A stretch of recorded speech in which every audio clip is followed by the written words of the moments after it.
A man sits atop his work, a collection of materials, numerous works of words sequenced out from one another, a seascape of poetry to be consumed.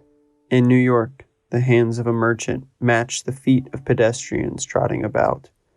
Not yet wheels to be found on those streets, only hooves and feet. A man and woman shape another, wholly unlike them apart from a face. The burden that he is, but gone he is too. Troublesome in part, but working in whole. He abandoned from academy, from work, from country, to find himself a new home, one of narrow streets, an ancient history. In brotherhood there is not one, but many, a union between artists, peculiar as it may be, strikes between men. A car abandoned on a busy street, flesh packed shoulder to shoulder, flooding buildings. The destitute crave work, and the worker craves more. There is an absence of art, purely the political remains. The winds turn across the blue. A cold snaps the attention of humanity.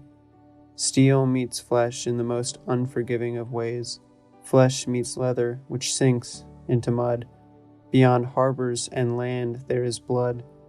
The wind licks tracks, and the sea slaps buoys of steel. In homes lies fear. The masses fight on the interests of a few men. Where once lay a bastion of freedom, fails to protect its own. The sander runs the spine of a splintering piece of walnut. Leg meets table, and table meets home. Fractals and particles float about. They settle down on the floor. Space is made for this, and nothing else.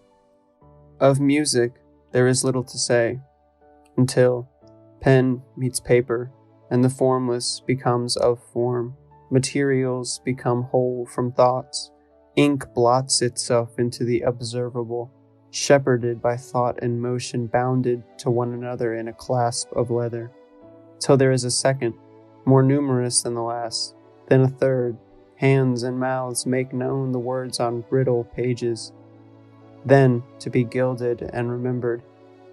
There is not one regret, no, not one. A monument, built to itself, and upon itself. Though the sculptor may come to pass, his works never will.